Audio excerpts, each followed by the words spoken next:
This channel does not promote any violent, harmful, or illegal activities. All content provided by this channel is meant for an educational purpose only. জয়নগরে Mahishmari গ্রামে গত পরশুদিনকের যে 9 বছরের নাবালিকাকে ধর্ষণ করে খুন করা হয়েছিল তারই প্রতিবাদে কলকাতার সিনিয়র ডাক্তার এবং জুনিয়র ডাক্তাররা সেই নাবালিকার পরিবারের সঙ্গে দেখা করতে এসেছেন এবং গ্রামের রাস্তা দিয়ে যখন তারা ঢুকছেন তখন কিন্তু জাস্টিস ফর জয়নগর স্লোগান দিচ্ছেন।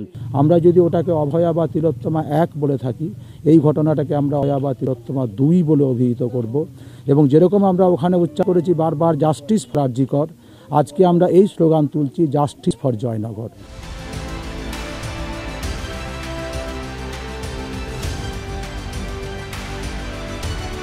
আরজিকরের ঘটনা আরজিকরের পরে আজকে জয়নগরের কলকাতা নিউ টাউন, একদম কলকাতার উপকণ্ঠে, আজকে অন্যত্র বর্ধমানে কোথায় না সব জায়গাতে শুধু মেয়েরা নয়, আমি আপনি সবাই যে কোনো বয়সে পুরুষ নারীর বিশেষে সবাই শুধু অত্যাচারিত না, নিপীড়িত এবং দুষ্কৃতিরাজ চলছে। এই দুষ্কৃতিরাজ অবসান করবার জন্য আজকে পশ্চিমবাংলায় গণজাগরণ হচ্ছে।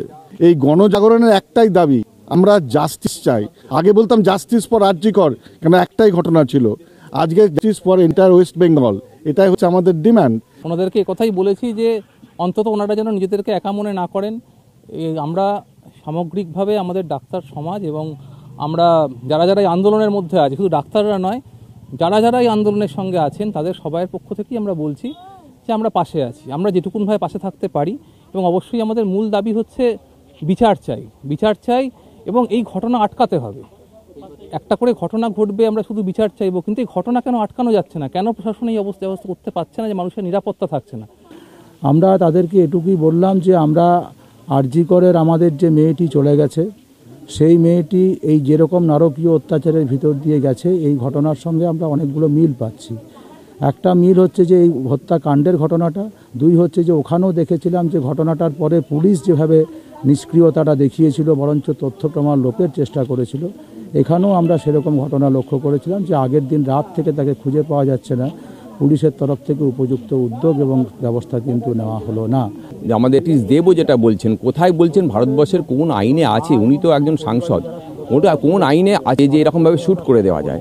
এগুলো তো অর্বাচীনের মতো কথা। আসলে শ্যুট করে দিলে যেমন হুট করে ওই মেয়েটার বডিটাকে দাহ করে দিয়েছে, ফলে আজকে দ্বিতীয়বার পোস্টমর্টমের কোনো সুযোগ নেই। সঞ্জয় রায়কে খাড়া করে অপরাধী বলে শ্যুট করে দেবে, তাহলে খেলা মিটে যাবে। এইটা হচ্ছে এই খেলাটা যারা খেলছে, যারা হবে বলেছিল তারা আসলে এইসব খেলাগুলো খেলছে। এই খেলাগুলো ভালো খেলা নয়। আর কুণাল ঘোষ তো একজন জোকার, এটা তো আপনারা নিশ্চয়ই দেখেছেন যে একসময় উনি ওই পুলিশের ভ্যান বাজিয়ে বলেছিলেন যে আমাকে মমতা ব্যানার্জির সঙ্গে বসিয়ে দিন, আমি মুখোশ খুলে দেবো। আর সেই আজকে এইরকম ধরনের দাবি করছে মাননীয় মুখ্যমন্ত্রী হয়ে। এগুলো মানুষ কিন্তু জোকার হিসেবেই দেখছে। এদের কথাবার্তাগুলোকে আর খুব বেশি গুরুত্ব দেওয়ার প্রয়োজন আছে বলে মনে হয় না। প্রশাসনের সততা সত্ত্বেও তারা পারবে না, তথ্য লোপাট যতই করুক তারা পারবে না, সত্যকে গোপন করার যত চেষ্টাই তারা করুক তারা পারবে না আসল দোষীকে লুকিয়ে রাখতে। আমরা বিচার ব্যবস্থার সহায়তায়, পশ্চিমবাংলার সমস্ত মানুষের সহায়তায় ওই বিচার ছিনিয়ে আনবই, যেখানে আমরা জানতে পারবো অপরাধী কে বা কারা, কতজন, কেন তারা এইগুলো করলেন, এবং যারা দোষী সাব্যস্ত হবেন তাদের দেশের আইন অনুযায়ী দৃষ্টান্তমূলক শাস্তি দেখব।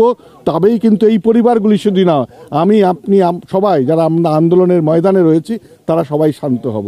আমাদের একটাই দাবি, শান্ত পশ্চিমবঙ্গ চাই, বদলা নয় বদল চাই বলে যিনি এসেছিলেন এই দেখাতে হবে যে সত্যি সত্যি তিনি বদল করতে পেরেছেন, তিনি বদলা নেননি।